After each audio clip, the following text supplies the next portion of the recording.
I think nakausap niya yung mga kasamahan namin. Mukhang okay naman.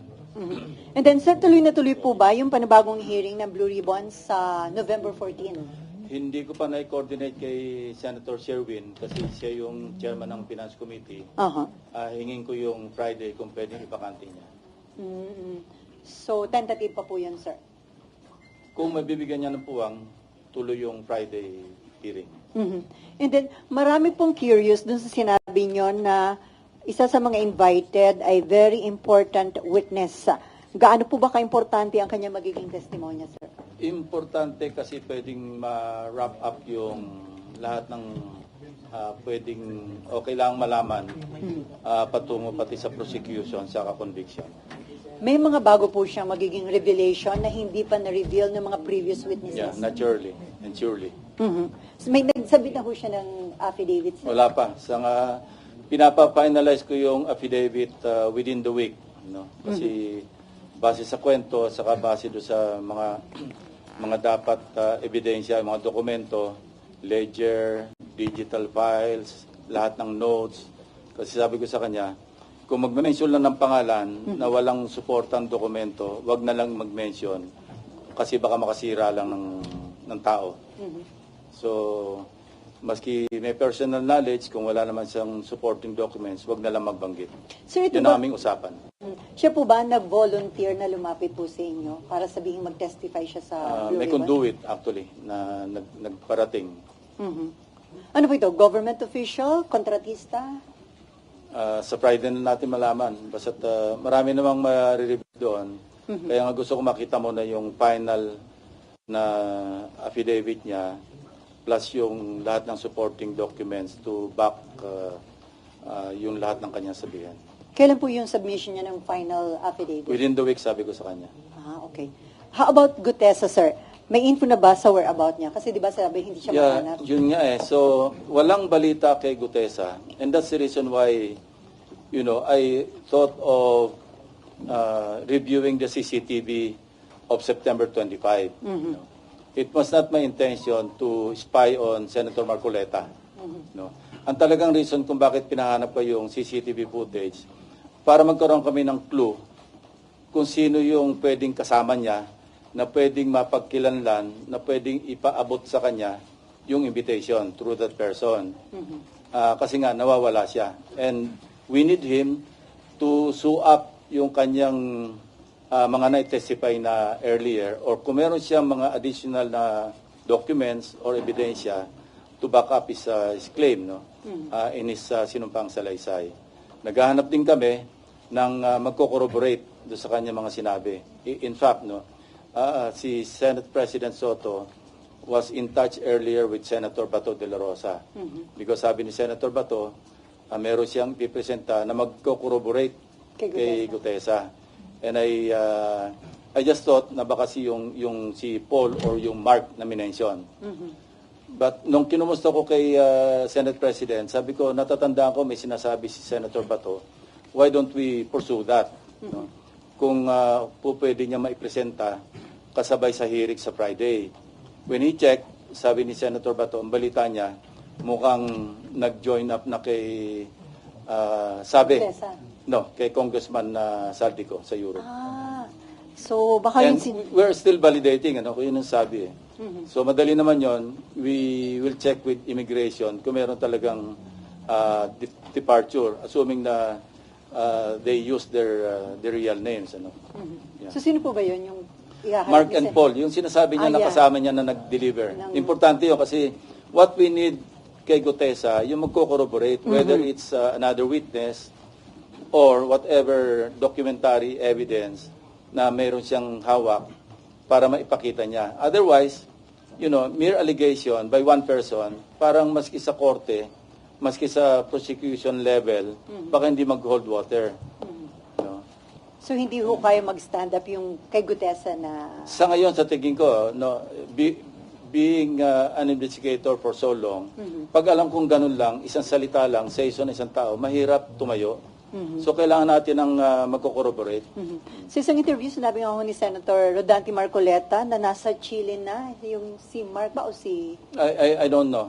Ang pagkaalam ko lang na nag-join daw sabi ni Senator Bato kay Senate President na sumama na raw kay ex-Congressman Saldico. Pero sir, plano nyo rin po bang patawag Kung may yung dalawa? information si Senator Marcoleta na nasa Chile, tingnan natin. Basta anything that can really sustain yung lahat ng mga testimonies so far revealed sa mga hearings na nakaraan, we should go there.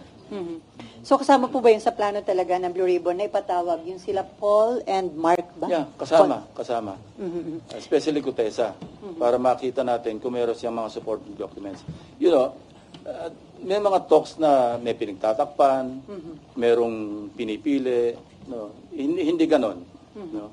Maski sa pag nag-resume ng hearings, walang magbabago. Doon sa naunang direction ko noon bilang chairman, na where the evidence leads us, we'll go there. Kinu-question din ni Senator Marcoleta yung aligasyon na pineke ni Gutesa yung kanyang notaryo, yung notaryo doon sa kanyang sworn statement. At sabi niya, walang kapasidad si Gutesa para i-falsify ang notaryo sa kanyang sworn affidavit. Ang sabi pa niya, naging cottage industry na daw sa atin yung notary public services, karaniwan daw yung mga abogado, naglalagay ng associate staff o secretary para ito na lang yung pumipirma sa notary? Well, we go by the facts, ano. Ang nag-imbestiga rito, yung executive judge ng Manila RTC. Hindi naman kami. Ang findings niya, kasi pinaforensik niya yung mga standard or specimen signatures ni Attorney Spera, kinumpare doon sa question document. Meaning, yung kino-question na hindi sinasabing hindi niya pirma. Hindi nga nang match eh. Hindi naman kami yung nag-conclude no, kundi NBI plus yung Manila RTC Executive Judge. So we'll go by the findings. Now, kung ano man yung kine-claim ng kung sino-sinong tao na hindi pwede mangyari, hindi magagawa ng Gutesa, again, balik tayo doon sa what is factual. So, just in case po na hindi mahanap si Gutesa, ang mga possible na humarap sa November 14, yung very important witness at yung mga nakadetain po dito sa Senate, sir. Yung mga hinahawakan na ng ombudsman at saka yung inimbestiga na undergoing preliminary investigation, kung ano yung kakulangan na pwede ma-contribute pa ng Blue Ribbon Committee sa mga hearings, pwede pa rin namin i-pursue. Pero kung repetitive na at naipadala na, kasi I remember no, when I gave flash drives no, kay Secretary Vince Dizon, ito yung pinanggalingan nito, yung dalawa kong privilege speeches. Binigyan ko yung acting ombudsman at that time, si acting ombudsman Vargas. Binigyan ko si dating ICI advisor Mayor Magalong. Binigyan ko si Secretary Vince Dizon. No, sabi ko, kompleto na yan. Actually, pwede na pa mag-file ng kaso based on the evidence contained in those two privilege speeches. Kasi kompleto naman talaga yun eh. Videos, documents, yung mga falsified documents, yung pagkasingil, nagbayad, lahat nando naman na. So, I'd like to think na nakatulong yon. Kaya nakapag naka-ready na sila mag-conduct ng preliminary investigation. Katunayan, Bulacan saka Oriental Mindoro nga yung inuna nila, di ba? So, but we're not stopping at Bulacan and Oriental Mindoro. Kasi pasok ng pasok lahat yung mga information.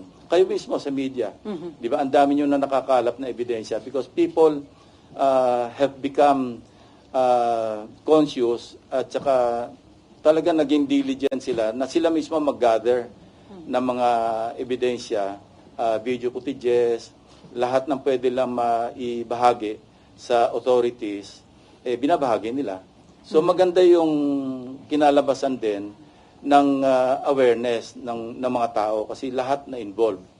And you know, kaya hindi natin nga binibigyan sisi at in-encourage pa nga natin na mawala yung galit ng mga kababayan natin para talaga masustain yung effort ng government to really get to the bottom of all these issues, all these anomalies, at para mapanagot talaga yung dapat managot. Otherwise, kailan naman ulit ito? After 5 years? After 10 years?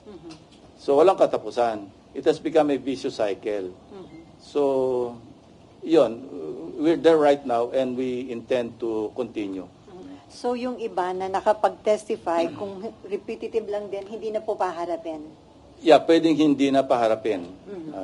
At kung pwedeng naandyan sila, pero kung ang sasabihin nila, nasabi na nila, what for? Parang ano lang yun, redundant na. Si Senator Erwin Tulfo, yung Vice Chairman ng Blue Ribbon Committee, nirequest na po ba niya na i-issuehan ng subpoena do Sistecom yung ledger na mag-asawang Diskaya? We intend to issue subpoena do Sistecom kina Mr. and Mrs. Diskaya para malinaw yung kanyang tinestify na may mga 17 congressmen na nakatanggap ng mga kickback. Importante yon kasi matatahi talaga at mapapalakas yung ebidensya doon sa kanyang tinestify. So dapat ma-invite po uli mag-asawang Diskaya? Yes, nandiyan naman si Curly eh. Imbitahin din namin si Mrs. Diskaya at kung ano yung kanilang mai-contribute pa, no? Patungo doon sa kanilang nauna ng sinabi na may mga congressmen na involved. So sir, itong investigation sa flood control anomaly, sa tingin nyo magtatagal pa o ilang hearing na lang po ito? Well, I think pwede nang i-wrap up at least yung flood control projects, yung GOS at saka substandard.